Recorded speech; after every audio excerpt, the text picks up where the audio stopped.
Hey, konnichiwa minasan, it's Gray from Akasashi's Tea House home in Japan. I hope you're good. I hope you're Genki. Here it is at last. I've been holding this off because I want you all to have read it hopefully before I drop this review. This is Big Game issue 2. It's 2 of 5. It's written by Mark Millar and it's got the killer art by Pepe Larraz. Now, first of all, let's look at this cover because this cover basically, sums up what's going to happen in this issue. Yes, it does. No spoilers because how can you spoil something when it's on the cover? Anyway, it's, as I say, it's issue 2 of 5. It feels like there should be more. There's almost too much going on. If I've got to make one little nitpick, one little criticism, it does feel like there's so much story in here. It's crazy, but you don't get a moment to breathe almost. It's so well written. You've got lovely little Easter eggs for people who are familiar with all the different Millarworld series. I'm not, by the way. I went into this as a fairly new reader of Mark Millar's work.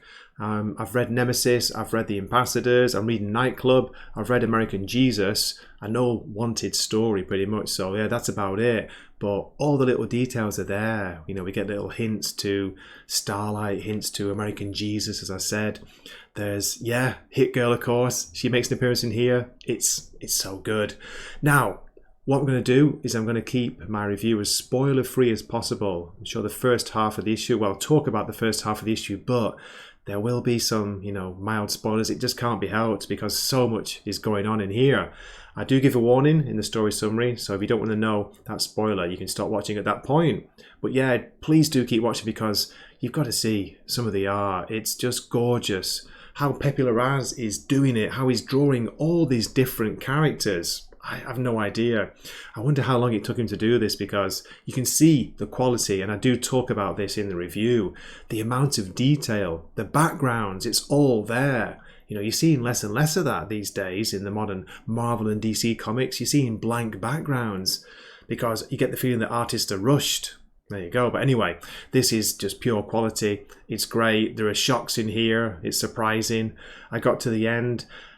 Took a big breath, went back and reread it straight away. I've reread it a third time.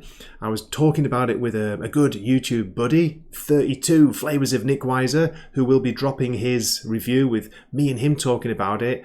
Later on, I think probably Thursday morning, American time. Do check that out as well, because he's got some great theories about what's going on. So yeah, I'm just blabbering here. I'm so excited to talk about this. I'm going to give you the story summary. So, what's the Wakizashi rating, I hear you ask? Well, you know that I don't hand out 10s. I just don't do that. It has to be an absolutely perfect comic book issue to be a 10.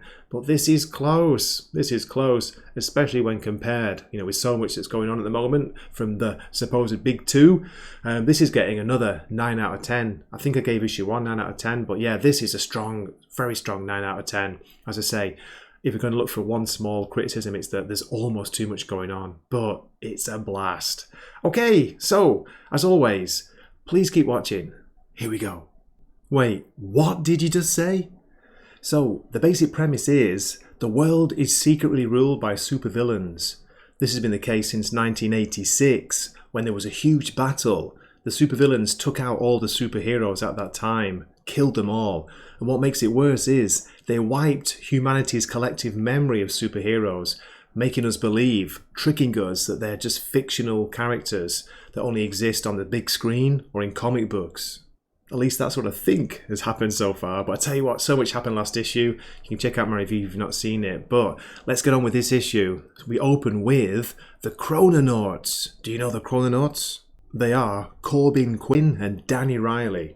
And they're being visited by Dr. Edison Crane, who's from Millar's Prodigy series, which I haven't read by the way, and the mysterious Bobby Griffin. We even had Mark Millar on Twitter asking who do you think she is, putting it out there. So there were quite a few answers. People weren't sure. Bobby Griffin, BG, Barbara Gordon, Batgirl, I don't know. All we learn is that Bobby Griffin was the partner of one of the great superheroes back in the day. And she says here, he trained his little team to be just as good as he was. But again, it's all laced in mystery. So the Chrononauts ask, what do you want from us? Can you guess why they want the Chrononauts' help? That's right, they want their technology, their time suits, the ability to travel back in time to see how the world used to look back in the 1980s. So if they go back to, say, 1985, maybe they'll see superheroes or supervillains. The problem is the Chrononauts have not done a time jump in 18 months, and their department, their activities have been suspended. Apparently, the UN was nervous about the impact on reality, and the internet went crazy about the environmental costs. And besides all that, budget, money is the main issue.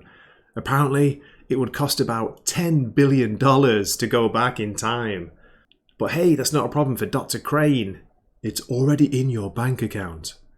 Are you seriously that rich? Then we get this great scene here by the artist Pepe Larraz, who, of course, goes without saying, is killing it in this book. I like the limited use of colours here as well. But we see them. The four of them have got the chrono suits on. They've set the time for 1985. They're going to come out on New York's 42nd Street. But they have a very big limitation. The limitation is time. Apparently, they can only be there for 300 seconds. Okay, we see 1985, and I've got to say again, Pepe Larraz, the detail. Look at the background detail. I'm seeing less and less of this in modern comics. You know, you see so many like panels which are very, very plain or have no backgrounds. Look at the detail here, it's fantastic. And there's a cool comment here. Someone says, what's weird is how close it feels to 42nd Street now, but the cars and clothes are different, and there's nobody on a cell phone. Where are we going? We're going where he works. We're hoping that he's in the office today. And we see a view of what looks like the Daily Planet building. But how can that be? This is not a DC comic, is it? This is Millarworld. And we're getting more and more hints of who this probably is or who it's meant to be, where Bobby's saying, this city wasn't even called New York back in the old days. And these offices you see before you, this is where the world's greatest superhero used to work. He used to dress up as an ordinary person, pretend he was just like you and me. And then we get a scene here where, what's this? It looks like a public telephone box. Remember those? It appears that Dr. Crane doesn't remember it. And Bobby says that this is where he used to get change for emergencies. Then we see them shadowed by something big in the sky. What the hell? And on the next page, we get a view of some crazy robotic monstrosity high in the sky. Looks like it's about to take down the city. And Bobby's saying, I'm sure we'll see him if you wait a little bit longer, but they're limited to time, don't forget. One of the Chrononauts says, I'm sorry, but we're almost out of time. And then, oh my God, we see him just for a glimpse, just for a moment. Isn't he something? Oh man, I love that bottom panel. It looks so cool. Fantastic. Then next we get this great panel here where we see the superhero, who can't be named, taking out this huge alien machine. Dr. Crane's talking to Bobby Griffin, saying how sorry he is that what she's gone through, it must have been terrible. Carrying all this information around, not being able to talk to anyone about it. You know, she's been living off-grid, basically. And she replies that she's been waiting until she got some good allies. There were some good people to help to basically take out these supervillains. That's the plan. So, their time window is up. They go back through the portal. And I'm going to give you a spoiler warning now. Now, if you've listened this far, I've kept it spoiler free, but I can't help but spoil the next page. You can probably guess what's going to happen, can't you? They're going to go through this portal. Here we go. Are you still here? Okay. What a page. 3 words, that's all that you need. What the hell? We see the technicians are down, they've been taken out, and before you can even blink, boom! The 4 of them are gone. They're slaughtered.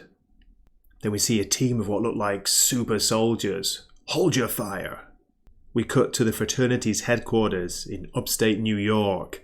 It's Wesley Gibson from Wanted. 37 years we've been after Bobby Griffin. Who is Bobby Griffin? Will we ever find out? Then he says, it's Hit Girl next. Okay, we switch scenes to Michigan and we see a comic book store. We're looking through the scope of a sniper's rifle. We hear that she's going to be here because it's Wednesday, it's New Comic Book Day, and she always buys them the day they come out. Come on, Mark Millar, how much do you love comics? One of the assassins talks about taking her out with a long-range sniper shot. Then on the next page, oh my God, who's this in the back seat? It's Eggsy, Special Agent Gary Unwin. You've seen Kingsman, haven't you? If you've read the comic, you'll know who it is. He's there and he tells her to keep driving. Whatever you do, keep driving. There's a hit out on you. Okay, I'm just going to cover a few more pages because I don't want to spoil the ending of For Sure. But we switch scenes again. I mean, there's so much going on in this comic book, isn't there? Now it's South Korea. We're at the ambassador's headquarters. We see Korea's there. Well, they're all there, the whole team. They've picked up a distress signal. It's Pakistan. Basically, he's been kidnapped. He's been held in an abandoned airport. They can't get any satellite images of it. It's being blocked. You think it's a trap, says France. Come on, of course it is. That's why she's got the whole team together. Now, wait a minute. I've got alarm bells going off here. Are you sure it's a good idea to take everybody? Just got to say, great to see Australia there as well. Look at him. They've checked their superpowers are all back online. They're ready to go, ready to download them. Here we go. They're going to transport there. And this is what we see. Nemesis is seated. He's got a huge sword next to him. The ambassador from Pakistan, he's there. He's tied up on his knees. If you've heard him, I'll swear to God. You'll do nothing, Korea. Don't make threats you can't back up. Your powers are artificially generated, and I've got a friend who can steal them for 5 minutes at a time. Dun dun dun! That's it. I know I want to keep going, but I don't want to spoil any more of this issue. Now, I'm sure if you're watching this review, you've probably already read issue 1, and I guess you're thinking whether you should get issue 2. Do not hesitate. Go out and buy it. Wow, there we go. I hope you enjoyed that. As I say, I tried to keep it as spoiler-free as I could, but it couldn't be helped for part of it. Anyway, here is a preview of next issue's cover. Just look at the cover. You know who the targets are. We can see Hook there in the background and the vampire kids themselves from Nightclub. So that goes on sale. It says 20th of September. It's already issue 3 of 5. Only 5, I can't believe it. It needs more, Mark. But hey, I guess it's too late to change that now, isn't it? Okay, I hope you enjoyed my review. And thanks so much for watching this far. I really appreciate it. I'd love to hear your comments. Let me know what you think of the story. Let me know what you think of the issue. Are you enjoying this series? And yeah, hope to see you in a future video. This has been Gray from Akazashi's Tea House. I'm signing off. Matane.